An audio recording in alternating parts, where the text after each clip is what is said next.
She said after the movie came out, all of these lists started coming up with, oh yeah, no, there is a deity or a demon or something named that.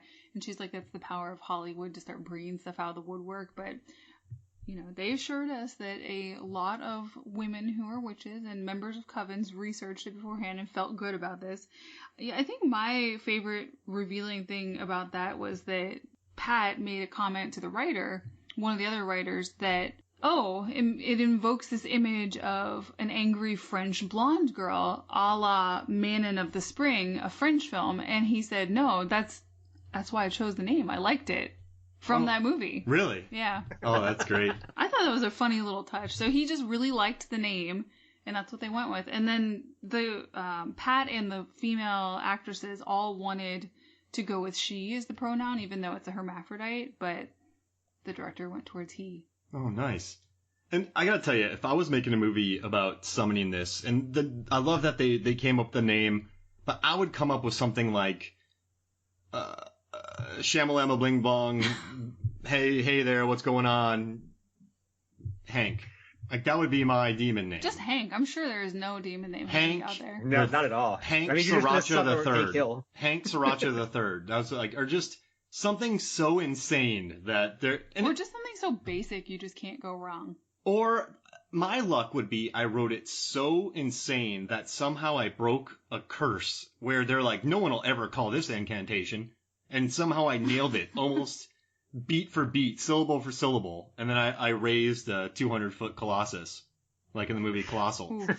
I have a really weird bit, and maybe you can cut this out if it's weird. I have a bit with my friend. Yeah, that is definitely. You just guarantee that it's keeping it in. But I have a bit with my friend, my good friend David, and I came up with a character, and the character is Biorbo, and he's the ruler of the uppermost level of hell, and he's completely incompetent. Whoa! So for like a while, for like a year, I'd get a little tipsy and pretend to be Biorbo, and be like, oh, I lost my souls. And just do really weird accents, and be like, why are you in hell? And it's like, well, I guess you just stole too much paper at the office. Oh my gosh. You reminded me of Jim Brewer from SNL. That fake commercial where he just spills all the pots out of the cabinet. Like, where he reaches in, like, all the pots have fallen down. This week, Jim knocks the pots out. And then all the pots fall on the ground. And then he acts like, oh, my bad. It's like the Rondo version of hell. Yeah, that's like kind of the idea of it. It's really not that bad. It's just like, you're maybe like 51% bad. And so, another thing this is another random aside, but I was reading Roger Ebert's review, and he's... Ooh, I read that. That was... Yeah. He was very reductive. I grew up reading a lot of his stuff, and his books, I think reading his reviews really sort of helped me process reviews, because that's what... You couldn't get your hands on much back in the day. So, you go to RogerEbert.com, and you find his reviews. Like, that's just what I had. Dial-up internet... You're like, well, I'm here already. I should read more. Yeah. And so in this one, he's kind of talking about how they should go to Vegas and outgross David Copperfield. But, oh, yeah. But then he said that, but he said their horizons are so limited. But here's the thing. These are kids. And you never see their parents much. So they're always out and about.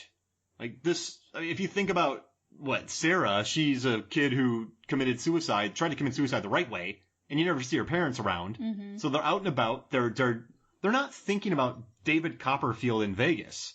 They're not thinking about, I don't know, I'm going to be the next David Blaine. They're just, I'm going to make little things and I'm going to make someone's hair fall out. Like that's... It was really dismissive review. Yeah, Yeah, I agree. I read it too. You're a high schooler. Listen, there are very smart high schoolers out there. But... If we all met in high school and we all got powers, I'm like, let's move to Vegas and become David Blaine. Like, no, let's go get a Corvette. Like, does that make sense? So it felt like a sort of reductive. Oh, yeah. It felt reductive, I guess. I hated the idea at the end where he said it just should have been a comedy about being a teenager. And it just, I don't know, it felt kind of, this is a rich movie, and it feels like he didn't dive under the surface at all. He wanted Heathers, it seems like. He wanted Heathers from Broadway is what he wanted. Yeah, exactly. And it's just not... I don't know, and I think that's why this movie's a cult classic too, because I don't know, '96 there wasn't much out there for kids to watch. I mean, later in the '90s you had She's All That and this and that, but we were kind of talking about this, David. And one thing I like about this movie, and I know this is your podcast because you love this movie and we're talking a lot, but I like that these kids, they weren't outcasts. They weren't they weren't the gawky outcasts, I don't think. They had their own thing going. And they didn't read to me as the stereotypical kind of characters, if that makes sense. They kind of kept to themselves, but they weren't dorks. They just had their issues. And I don't know, that read better to me. That reads more timely to me than jocks versus nerds, or they're just completely ostracized wallflowers. Like, I like that these characters had some sort of, I don't know, they had life to them. And it's a different read in a high school movie. I don't know if you two agree. So yeah, I guess I wanted to chat about the characters themselves because I really empathize and relate to three of them. I struggled with Sarah's character. I struggled with her character all the way through. I don't want to call her a bland character, but I don't connect. Robin Tunney called it a bland character. She didn't want to play this role. Yeah, I agree. And she's kind of flat. Her agents made her play the lead role. I bet they're glad they did. Yeah. But I relate to the other characters because they have, tragic backstories. They have things that they're trying to write and solve and fix. They're not just evil to be evil. They're not bad to be bad. They have real life problems. Real life problems that are relatable. Like, so like, maybe we should talk a little bit about Bonnie. I feel like I'm working all this out. I'm working out like 25 years worth of thoughts on this movie. We're here for you, David. Mm-hmm. That's what it feels like. I'll be honest with you because I've just thought about this movie so much. So Bonnie is a character who I would say is my second favorite. I relate to her more because of her burns. And the scene when she is screaming because she wants to look good is so relatable to everyone, especially the high schoolers where you're trying to figure out who you are, if you're attractive, what you're attracted to. Social currency is everything. A bad haircut could wreck your life in high school terms. The wrong outfit. Yeah. So imagine having those burns, and kids are mean. Yeah. So I've always sort of related to those three more than Sarah. I've liked those three more than Sarah. One thing that I do want to talk about is the ending in regards to Bonnie and Rochelle. For me, it just doesn't feel like it fits. No. Yes, thank you. Yeah, because you get Nancy, okay? You might not agree with what they did, but you could at least get to that point of like Nancy is just overcome with power. She doesn't know what she's doing. But Bonnie and Rochelle seemed like fairly decent people. Mm-hmm. And then they just turn on Sarah. Right, they're mean at the end. That hit so weirdly for me. Yeah, I mean, in my head, I fixed it in my head. I do that a lot with movies. I'm like, this is what actually happened in my head. But in my head, Nancy was threatening them, and they went along with it because of that. That seems about right. Okay, yeah. See, and they were never the leaders of the group. They always just sort of went on Nancy's command anyway. Remember when Nancy didn't want to have Sarah sit at their table? So they already had that established relationship, and now Nancy is walking on water, so you're going to listen. Yeah, I guess that makes sense. And let's not forget here that, Sarah did try to bind Nancy. Like that's a huge no-no, right? Especially because Sarah killed someone too. Like, let's not act like she's a saint. She literally killed someone, and she has control problems herself. Mm-hmm. Yeah. Well, that's fair. Yeah. Let's see here. I do a thing on this podcast with Mark and both of you that I think helps center the movie. I want you to unpack some more stuff, man. I know. I'm trying. But I think we should focus on the 5 aspects of this movie that we really liked. Okay. Yeah, that's good. Definitely centers it.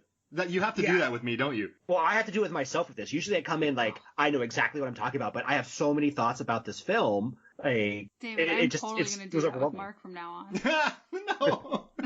All right, so I'm going to talk about, something I really like about this film, number 5 for me, and that's the soundtrack. Oh, yeah. And the soundtrack feels like the last gasp of grunge, and it's I wrote in my notes, I want to live in this soundtrack because I love it so much and it fits the tone of the entire movie without dating it really. So yeah, that's my number 5. I do. I love how this movie, it doesn't feel dated. Of course, the cars are a little bit older, but honestly, it doesn't feel out of place in our time right now. Yeah, that's the uniforms, right? Yeah, I love a high school with uniforms. I went to a high school with uniforms, didn't have to think about what I wore every day except for what color polo shirt, and it was wonderful. I have a theory that in 1994, the grunge was in a lot of trouble when Hootie and the Blowfish Cracked Rear Window came out. And over the next 2 years, grunge was still hot, but it just got pushed out by Hootie and that kind of music. That's my theory. Never mind. Darn you, Darius Rucker. I love his wagon wheel cover. All right, do you want to do all your 5, David, or do you want me to do one and then let's do a circle. All right. Me next. I raised my hand. No one can see that. I think one of my major tenets of this movie is how true to the Wicca culture they stuck. I just love how much they let Pat influence all the pieces of it. I mean, I have a full page of notes here on 2 columns on all that she guided and all that they listened to her, which I think is, Mark and I were talking about this earlier, the fact that the director listened to her and incorporated those things means he's a smart director. Blows my mind. I've been on a lot of sets where people don't listen to squat. I think it makes it what it is. It's super authentic feeling. It's not campy. It's not, I mean, I've seen the trailer for the new, what is it called? The Craft Reloaded? That's not Reloaded. Legacy. The Craft, right? Oh, my bad. Wait, that's Matrix. I like that. It's sassier. Yeah. I think it's called The Craft Legacy, but there's a lot Reborn? Okay, sorry. There's a lot of magical flair. It's very, it's almost Twilight with its sparkling effects, and it just doesn't feel as real as this movie is, and I'm a little bit afraid. Megan, did you watch this when you were younger at all? Yes, I did. I watched it when I don't know how old I was. I mean, probably sometime in the 90s, but yeah, I saw it.